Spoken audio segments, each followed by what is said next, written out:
hony any amin'ny avo dia ny hoe ny fahafenon'ny fanahy ao anatin'ny olona. Ny teny fikasana nomeny Jesosy dia ozy izy, za hivavaka amin'ny ray ary izy anomenareo ny fanahy. Ny fanahy masina, donateur fa tsy don. Mpanome izy fa tsy fanomezana.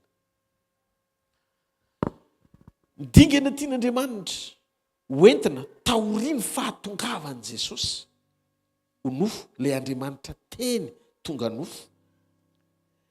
Andriamanitra tsy manome ny olona zavatra latsa-danja ny tenany. Ny teny dia Andriamanitra meny antsika ny teny. Ny fanahy masina Andriamanitra meny antsika ny fanahiny. Meny antsika ny heriny. Meny antsika ny fiangonana. Dia ny fahatsapanao ny asarobidy ny fanomezany ho atsika ny tenany, ny fiainany, ny fanahiny ao anatinao. Raha miresaka tsika ny testamenta taloha satria olona no nampiasaina. Olona tsy tanteraka no nampiasaina. Olona nisy mpantsiana tahaka andro Moïse sy ry Elia efa goavana ny fisehoan'Andriamanitra teo amin'ny fiainan'ireo olondreo. Fa maninona ny goavana ny fisehoan'Andriamanitra teo amin'ny fiainan'ry zareo? Satria tsy maintsy nanapirofo ny fisiany tenany teo amin'ny fiainan'ny olony izay nantsoy ny Andriamanitra. Anehoana ny aloky ny zavatra ho avy. Ombre, aloko ny zavatra ho avy. Fa rehefa tonga ny tanteraka ozy izy Paoly tsy sombotsombontsony. Zany hoe ny fahafenon'ny fahatanterana dia naseho teo amin'ny Kristy fa tsy naseho teo amin'ny Moïse na naseho teo amin'ny Elia. Averiko foana ho an'ny fiangonana. Mila miverintsika amin'ny fahatsapana ny tenim-pahamarinana mame ho amin'ilay endrika feno fankasitrahana ahatonga an'Andriamanitra ho afa-po amin'ny fampiasany antsika. Satria ilay atao hoe zanak'Andriamanitra aseho dia ilay zanak'Andriamanitra afaka aneho an'i Kristy sy ho vavolombelony. Ahoana fiseho lesy Pasteur Rodolphe. Nandraso tiako tsika naraka tsara fa somary lalindalina kokoa ny zavatra zaraiky nefa tsotra kely. Raha ny teny ao amin'ny asan'ny apôstôly toko voalohany ny 9:9. Jerentsika kely asan'ny apôstôly toko voalohany 9:9 anie. Dia ozy izy. Fa azo hery ianareo amin'ny ilatsahany fanahy masina. Hitanao hoe fanahy masina ny latsaka dia izay vao azo hery. Ary ho vavolombeloko any Jerosalema, seran'Jodea, Samaria ary hatrany amin'ny faran'ny tany. Mametra-panontaniana aminareo aho. Inona ihany ilay vavolombelona lazain'i Jesosy? Inona ilay vavolombelona mahafeno ny fepetra mahavavolombelon'i Jesosy atsika? Fangano ny mpianatra 12 latsy efa nampiasaina hatramin'ny nanangana tamin'ny maty. Fangano ny mpianatra efa nisy 70 lahy koa ny raha anazy. Dia niverina 70 lahy ireo dia niteny tamin'i Jesosy. Na ny demonia aza manaiky anay noho ny anaranao. Mbola teto tany. Tena naniraka. Da nadioviny boka voa ny demonia. Atsangano maty. Nazo. Maimaimpona. Tsisy raison. Andoavana ninina rehefa niteny Jesosy. Hoe maimaimpona. Rehefa gratuit dia gratuit. Raha resy lahatra miaraka amiko aloha dia mba sy tea-tanana aloha zany. Mba fantatra anao ve? Le apakatra andrao aniny no niteny zany. Tsy Paul no raha niteny na Rodolphe na mpanompoandriamanitra hafa fa izy tenany. Izy naniraka. Dia izy nanafatra. Rehefa nampiasain'ireo mpianatra ireo hatramin'ny fananganana maty dia mbola inona ihany ny fepetram-bavolombelona tsy mahafeno ny fepetra fa miaraka amin'ireo Andriamanitra rehefa nampiasaina amin'ny fomba mahery ireo. Proof fa ilay vavolombelona mbola mihoatra kokoa no fampiasan'Andriamanitra. Tsy mahareteka ao an'Andriamanitra. Ilay tena endrika mahafeno ny fepetra mahavavolombelon'i Jesosy atsika. Izay mantsy mahatonga milaza hoe témoin du Christ ny misy na fanomezam-pahasoavana. Fa ny mahafeno ny fepetra mahavavolombelon'i Jesosy atsika dia seho amin'ny toe-panahy mahadisipla na mpianatra atsika. Dia inona lazai Jesosy? Inona lazainy? Ny alalàna fampianatra ianareo raha mifankaty. Iny endriky ny fitiavana takian'i Jesosy io. Androany maraina manokana dia hiditra lalindalina kokoa ao amin'ny teny fiainana amin'ny fanoharana mahakasika ny fiangonana manoloana andreo teny voalaza no maha virjiny 5 endry sy virjiny 5 adala. Mateo 5:20 ka hatramin'ny 7:10. Mateo 5:20 ka hatramin'ny 7:10. Amin'ny anaran'i Jesosy ary amin'izany no fanjakany lanitra dia ho tahaka ny virjiny 10 izay mitondra ny fanalany na ny fanilony ka nivoaka ny tsena ny mpapakatra. Ary ny 5 tamindreo dia adala fa ny 5 kosa endry. Dia ny 7 fa ny adala nandray ny fa ny mitondra solika tao anaty fitondrany sy ny fanalany. Ara naharitra ela ny mpapakatra dia samy rendrena avy izy. Ara naharitra ela ny mpapakatra dia samy rendrena avy izy rehetra ka dia natory. Ary noho mamantonalina dia nisy ny antso hoe indro ny mpapakatra mivoamba hitsena azy.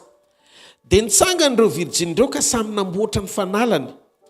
Dia hoy ny adala tamin'ny endry, mba omeo kely misolokareo zahay fa efa ho faty ny fanalanay na ny fanilonay. Fa ny endry namalika nanao taminy hoe sao tsy ampy ho anay sy ho anareo fa mandehana makany ampivarotra ianareo ka mividiana ho anareo. Fa raha mbola lasa nividy izy dia tonga ny mpapakatra. Ary izay efa niomana dia niara-nidina taminy tao amin'ny fampakaram-bady ary dia narindrina varavarana. Ary rehefa afaka izany dia tonga kosa ireo virjiny teo ka nanao hoe tompoko voay izahay fa izy namaly. Rehefa miresaka momba ny virjiny Andriamanitra dia miresaka momba ny fiangonana. Ary teto ny Baiboly dia milaza fa ny hoe virjiny 5 endry sy 5 adala dia maneho ny fiangonana miteny amin'ireo fiangonan'ireo Andriamanitra ary mampiampita hafatra izy ho an'ilay endriky ny fiangonana izay sokajiana hoe virjiny 5 endry ary virjiny 5 adala. Mizara roa mazava izy ireo, folo nisany samy virjiny fa ny 5 adala ny 5 endry. Samy ao am-piandrasana ny fiverenana mpapakatra. Ary ny zavatra ny condition takina dia zao fotsiny. Ako tsy ho ritra ny fanilo fa ho ampy mandra-pahatonga ny fotoana hitsenana ny mpapakatra. Mila tsy maty ny fanilo fa mila mirehitra. Hozy nefa ny ten'Andriamanitra hoe rehefa tonga mpapakatra dia nirehitra ny fanilon'ilay 5 endry ary maty kosa ny an'ilay 5 adala.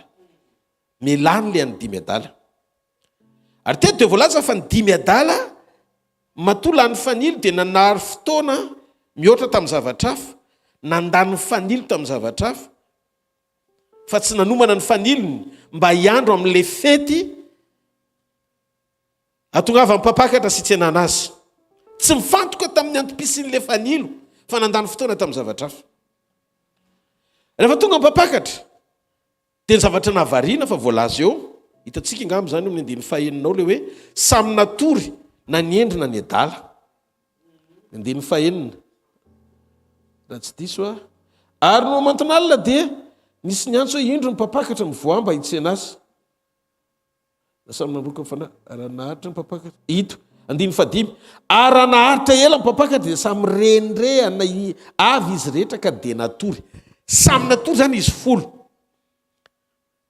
Samy natory izy 10. Dia rehefa nisy ny antso amin'izay hoe ary no mamantonalina dia nisy ny antso hoe indro ny mpapakatra mivoay hitsena azy. Zany hoe roa 10 reo zany tsisy tanteraka tao anaty fiandrasana fa nisy fotoana samy tao anaty torimaso. Dia rehefa kaiky amin'izay mpapakatra mba nisy 5 manaitra le 5 endry ho avy mpapakatra dia samy nanomana amin'ny fanilony daholo. Zao zany fotoana samy hanomanana ny fanaovanjiro irehitra. Tsy marety haika ao n'Andriamanitra.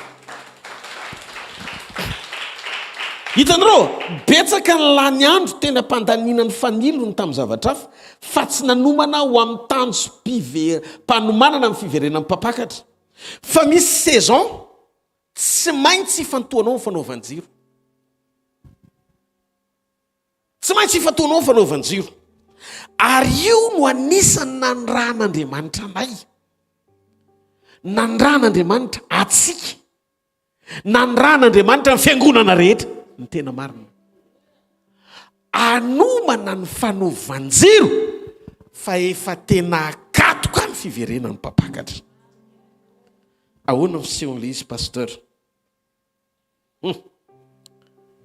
Rehefa tonga amin'ny sasakalina nisy feo niantsoka nanao hoe nzao ny mpapakatra taitra avokoa izy rehetra samy namboatra sy nikarakara ny fanaovanjiro izy rehetra. Ary rehefa izay dia niteny reo dimy reo nanao hoe reo dimy natao hoe adaly reo milaza fa me manomboka mihitsy lopolopy enine ny jironay efa neniena ny afo lany meritra ny solika fitaiza dia nangataka tamin'ireo endry izy voalaza fa dimy endry nanao hoe afaka mba mahazo diloilo solika avy aminareo ve zay? Dia o le dimy endry namaly hoe raha manome anareo zay dia tsy ampy ho anay sy ho anareo zany hoe zay ty anome fa zay koa matapatra fa sao dia tsy ampy ny anay raha omenay anareo zay ve ty aminay. Rehefa zay dia lasa nividy diloilo izy dimy adaly reo dia zao verina ihany izy mety nirehitra ny fanaovanjiro mahatona sa niatrika amin'ny mpapakatra izy satria ny condition napetraka jiro mirehitra fa zao tsy tafiditra izy satria zay jiro tsy niraisina tany amin'ny mpapakatra fa nividiana teny amin'ny mpivarotra dia nanova ny endrika ireo tsy ho fantatry ny mpapakatra tonga azy hoe tsy fantatry ianareo fa mialamiko, tsy fantatry ianareo fa mialamiko satria le jiro tian'Andriamanitra ho hita dia le jiro avy aminy fa tsy eny am-mpivarotra. Dia mety misaintsika hoe ahoana moa pastera no ilazana hoe misy mpivarotra am'izao, tena misy mpivarotra diloilo am'izao ary be deaibe izy tsy fantatry hoe tsy fantapoko tsy fantapiriny hoe avaiza daholo diloilo reo fa lizy aloha dia ahositra alizy ohatra mirehitra fa tsy ampy amin'ny fotoana iverenan'ny mpapakatra, tsy ampy amin'ny fotoana iverenan'ny mpapakatra. Ahatonga anao ho voamarina fa an'ny mpapakatra tokoa ianao ary fantany ho tafiditra ao an-tanàna. Vavaka amin'izao andro farany izao mba hitahiry ny solika tena izy avy amin'i Jesosy ny fiangonana. Halleloja!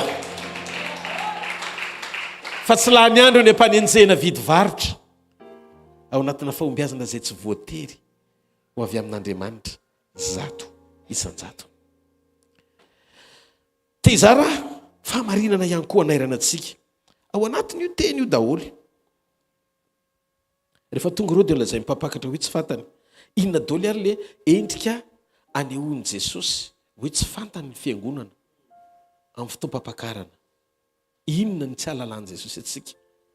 Nareo ve malala fa mijaona toko faharoa Maria ren'i Jesosy aranofo dia rehefa tonga ny fotoana ka ritra ny divay dia niazakazaka anako amin'i Jesosy izy satria mila miracle instantanément aingakaingana mila famonjena divay iny ao anaty fampakarana satria ragova mbola tsy nisotro nefa tonga taratara dia lasa fa baraka ny fanasana raha ohatra ka lany sy ritra ny divay. Dia ozy izy tamin'i Jesosy anaka ao mijaona toko faharoa anaka lany ny divay zany hoe manova fahagagana. Ninona kory zasenao raha vehivavy tonga dia tsy fantany ohatrany hoe tonga dia teo masony zany tonga dia tsy reniny mofaninona kory zasy ianao raha vehivavy.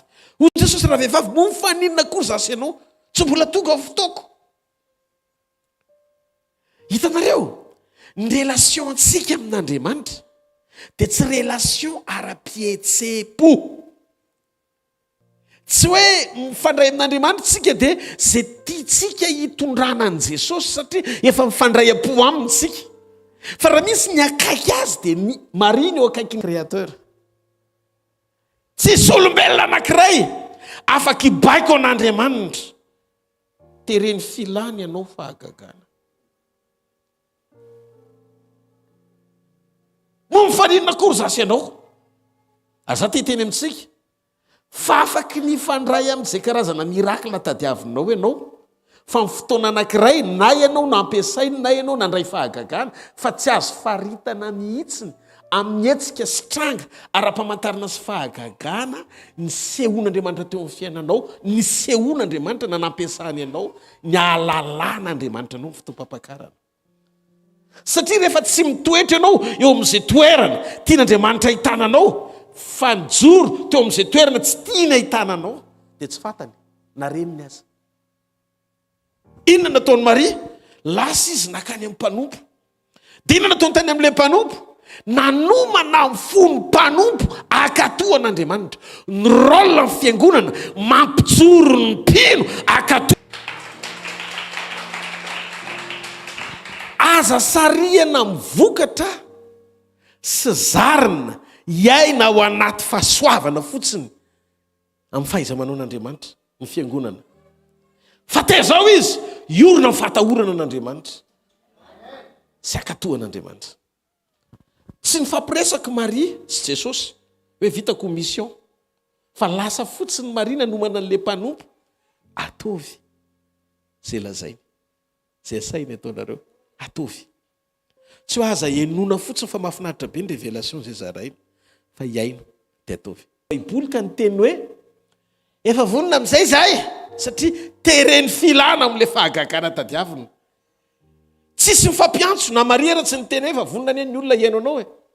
Fa raha izay dia Andriamanitra tompona amin'ny filana tsy tanteraka ihany Jesosy.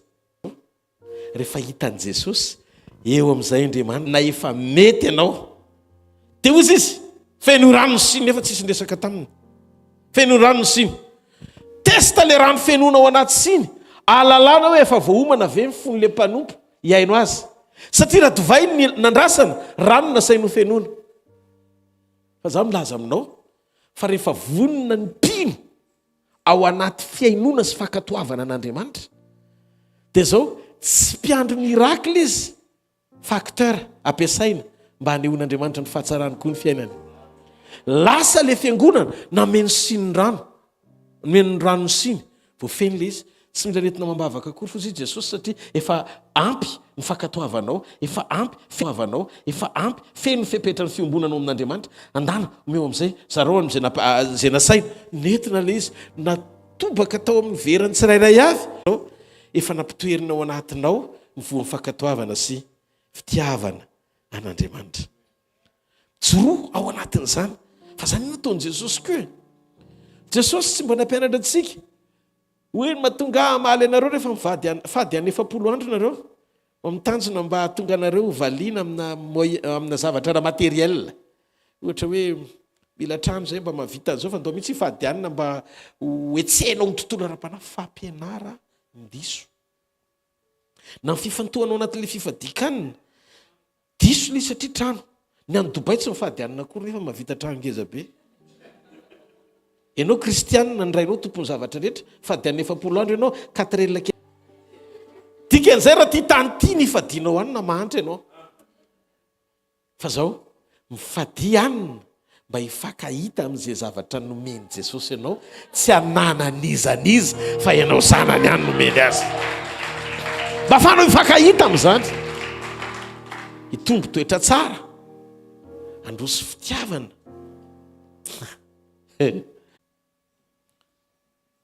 Tsy fantatry ny mpampakatra fotsiny tsotro zao. Dia ao amin'ny Matteo 7 koa ny teny an'izany ny Baiboly. Zay rehetra manao amiko tompokitompoko nitry ny fanjakan'ny lanitra, fa zay manao sitrapony raika zany an-danitra. Maro amin'izany no ilaza. Efa namoaka te minita amin'ny anaranao zay, etsika Andriamanitra zany. Efa nanao asa lehibe zay, tena nanangana amin'ny maty zany. Efa naminany zay. Fantatra hatramin'ny ridoanareo any an-trano. Fa ozy izy tsy fantatra akory ianareo. Tsy hoe ratsy akory manam-pahasoavana. Mety be manana ny fahafenon'ny fahasoavana anatinao. Fa zao tsy ampy zany. Areo ka tsy zany ny azakazahantsika. Fa raha vao ianao mijely fandrehitra hafa koatr'izay nomen'Andriamanitra anao, ivelan'ny communion zany. Raha vao ny fandrehitra ao ny ivelan'ny communion na ny fiombonanao amin'Andriamanitra, mety amaly le izy amin'le besoin, amin'le zavatra ilainao, fa tsy avy amin'Andriamanitra le izy, na tsy akasitran'Andriamanitra. Eny fa na dia tamin'ny anarany azy Wazavaiko.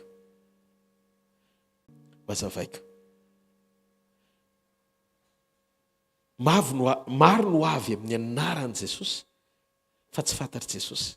Efa namoaka dia tamin'ny anaranao zay. Efa naminany tamin'ny anaranao zay. Dia hozy Jesosy, ary tsy fantatra akory ianareo zay, ary dia ambarako amin'ny marimarina hoe tsy mba fantatra akory ianareo hatrehetra zay, mela amiko ianareo mpanao meloka. Fa inona le hoe mpanao meloka? Ny tsy fitoeranao volontaire-n'Andriamanitra ho mpanompoana azy. Ny tsy fametranao ny lanjan'ny communion ho ambony lavitra noho ny zavatra rehetra hain'Andriamanitra atao. Zay no mahatonga Jesosy ny teny amin'ny Jean 15 teny. Tsy vahaolana avy eny ivelany tadiavinao sy fakahitanao amin'Andriamanitra araka ny fomba zay neverinao fa ahafahanao misitraka an'izany ny zava-dehibe amin'Andriamanitra, fa ny fanananao firaisana amin'Andriamanitra sy fitoerany teny ao anatinao hanamora ny fangatahnao aminy ahatonga ny zavatra rehetra ho tanteraka eo amin'ny fiainanao na inona. Ny secret ny vrai chrétien na ny kristianina marina na ny mpanompo Andriamanitra marina dia miafina ao ambadiky ny communion sy ny fiombonany amin'Andriamanitra, firaisana amin'i Jesosy sy fampitoerana ny tenin'Andriamanitra ho masaka ao anatinao.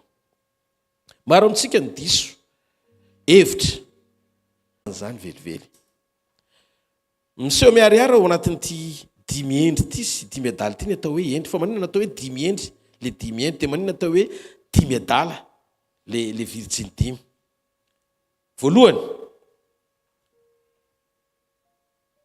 ny fahendrena tsy hoe rehefa mamaly fanasana ianao amin'izay fanasany mpapakatra anao sy voafidy ho isan'ny olona nasaina ao anaty fety ny fampakarana, dia ny dikan'izay efa d'office ianao zany matoa nasaina sy vongonina ianao dia endry. Tsy zany no fahendrena. Tiako fantatra koa fa maro ny olona mivavaka be fa tsy endry.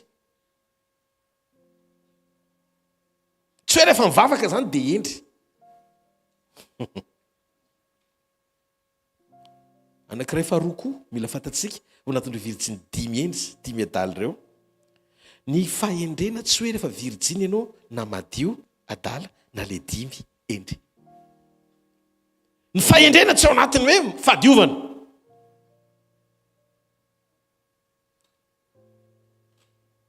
Samy virginy na ny dimy endry na ny dimy adala. Ka ny famonjena dia tsy hoe ianao tsy nanota mihitsy no navotana, fa ianao manaiky andray sy ino ny famonjen'i Jesosy ijoro ao amin'ny Kristy sy ametraka azy ho tompo sy mpanapaka ny fiainanao, ahafahan'Andriamanitra miasa manaisotra ny fahotanao tamin'ny fototra zay nentinao sy novainao avy amin'ny adava, mba hijoroanao amin'ilay fiainam-pamonjena sy ny mahaolom-baovao anao, ifanaraka amin'ny sitrapony hijoro amin'ilay fahadiovana sy fahamendrena araka an'Andriamanitra. Tsy marety aika ao an'Andriamanitra.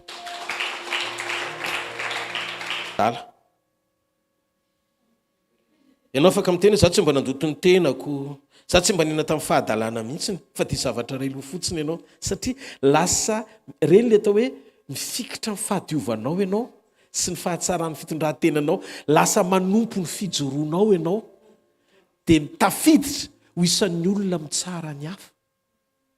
Madio fa adala. Fiaina normal raha ohatra ianao ka tsy mijangajanga, normal, satria zanak'Andriamanitra miomanao amin'ny fampakarana tsy mandoto ny tenany amin'ny filandiso. Normal. Fa tsy tokony irerenao rehefa mahita ny olona rehetrarehetra hoe fiainan'ny olona eto amin'izao tontolo izao mijangajanga daholo. Tsy misy sondoto be mihitsiny. Fa marina ny torianao nefa ny zavatra torianao tsy hainanao.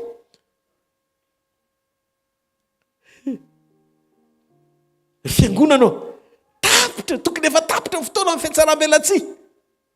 Fotoana izao izy hotsika amin'ny fahamarinana, andiovantsika ny fitafitsika mba tsisy petina na fiketronana. Amin'ny fotoana iomanana ho amin'ny fotoam-pampakarana, tokony tena authentika ny fibebahana sy ny voan'izany eo anivon'ny fiangonan'i Jesosy miomana ho ampakarana mpapakatra. Zao fotoana fanomanana fanaovanjiro, miverena ry fiangonanao. Miverena. aza variana hoe ampiasain'Andriamanitra, aza variana hoe mahita vokatra tsara lavitra sy mihoatra amin'izay satria fotoana zao isehon'ny heriny. Aza variana hoe ianao manana parole de connaissance avo leta be, na ianao pahita na grand prophète. Tsy izay le zavatra voalaza eto fa fahendrena, nitsikitsininy ahalalany ianao amin'ny fotoam-pampakarana. D'ailleurs efa hitantsika izany tao amin'ilay Matthieu toko 7 vakitsika teo, sy ny amin'ny ohatra Maria tsy mipetraka teo amin'ny toerana tokony isy azy. Maro zao ny fiangonana mampiasa an'Andriamanitra fa tsy ampiasain'Andriamanitra intsony. Mampiasa an'Andriamanitra amin'ny fahatakarana ra-pahamarina sy fonona vokatry ny teny voaray ny amin'ny fonona. Fa Andriamanitra dia miaino anao rehefa mitaraina ianao, na dia voly aza ny valiany, na dia voly aza ny valiany rehefa teo any anaty kisoa. Mifono zay ozy izy, mangataka aminao zay mba alefasany anaty kisoa, dia nekeny Jesosy. Dikan'izay Jesosy mandrak'androany, tianao izy, miaino anao izy, mamaly anao izy. Fa raha sanatria amin'ny fotoana anankiray tsy ova mihitsy ianao, tsy hanomana ny fanaovanjironao tsara mialohan'ny fotoam-pampakarana, dia tsy ho fatany ianao satria na Maria raha tsy fatany ianao ve ho fatany? Fa ninona kory zasy ianao izy maintsy amin'ny Maria? Ry fiangonanao, dia sanatria ve? Sanatria ho lany androtsika nandritry ny 4 taona nampotsika an'Andriamanitra. Amin'ny fotoana iverenan'i Jesosy dia tsy fatany satria tsy niambina na niaritra. Misy nefa ampianarana diso be deaibe efa miela manerana an'izao tontolo izao amin'izao. Ary ho an'ny olona tsy mandinika baiboly tafiditra ao daholo ary Jesosy nilaza ny olom-boafidy aza dia ho voafitaka amin'izany fotoana izany. Satria izy fa amin'io mpamantarana sy fakagana sandoka zay tsy avy amin'Andriamanitra. Mba fantatrareo fa corrompu ny fahalalana. Noho izany tsisy olona anankiray eto ka ilaza fa mahalala an'Andriamanitra zany. Andriamanitra tsy maneho ny tenany amin'ny fahalalana azy, fa Andriamanitra maneho ny tenany amin'ny fiainana avy aminy. Fiainana no entin'Andriamanitra, fa tsy ianao hikaroka fahalalana an'Andriamanitra. Aiza izy anao lalan'izy. Andriamanitra tsy ho fatanao zany mihitsy fa Andriamanitra mirevele ny tenany aminao. Fanambarana ny alalanao an'Andriamanitra fa tsy fahalalana. Satria izy maneho ny tenany fa tsy ianao no mikaroka azy. Ny Andriamanitra ny kristianina tsy Andriamanitra tadiaviny, tsy ianao no mifidy Andriamanitra ho tompona, fa izy naneho ny tenany mba hahafahanao tsy ho diso Andriamanitra tompona. Nidina izy naka nendriky ny ofo hamonjy ianao. Noho izany raisy Jesosy, jereo tao edena, averiko indray, tao edena Damaseva ninana ny azo fahalalana ny tsara sy ny ratsy, corrompu ny fahalalana. Zany no mahatonga amin'ny baiboly afaka mampiasa baiboly ny devoly raha tianao fantatra zany. Mahalala verset biblika izy. Jesosy mihitsy no tenenina hoe voasoratra hoe midina amin'izay ianao izy dia mianjera aty ambany aty, fa voasoratra hoe izy andidiny anjeliny aminao. Voasoratra vita ny devoly niditra tao anaty baiboly. Afaka mampiasa verset biblika ny devoly satria efa voafitaka Adama nihinana ny azo fahalalana ny tsara sy ny ratsy mialohan'ny fotoana. Tsy nakatohan'Andriamanitra fa nihinana mialohan'ny fotoana. Zany mahatonga ny fahalalana na ara-baiboly azy afaka tafiditra Satana mampiditra anao ny familin-dalana amin'ny fampianaran-diso. Fa ny azo anankiray tsy voakasika, ny azo naina. Zay no mahatonga an' Jesosy tsy tonga izy hitondra fahalalana fa tonga izy hitondra fiainana. Rehefa tsy voakasika ny azonaina dia tonga Jesosy hitondra fiainana. Izy no azonaina. Tsy marety eka an'Andriamanitra. Zay no mahatonga anao rehefa nandray an'i Jesosy dia ao anatinao ny fiainan'Andriamanitra. Ary mahazo mananteny ianao fa na mety maty aza sy loty teny ty dia ho avy ny fotoana nanganina anao hitafiny tsy fahalovana mandrakizay satria izy no azonaina. Aza miolona amin'ny fahalalana zarain'ny olona na ho mpanon'Andriamanitra faran'izay goavany indrindra eto tany fantatra ao azy hoe iza ny anarany fataro sy izao amina resaka commerce. Amina resaka commerce satria mitsotra aminareo fa tonga amina toerana anankiray taloha efa tonga hatramin'izany raisinao ohatran'ny président satria lehilahy lehibe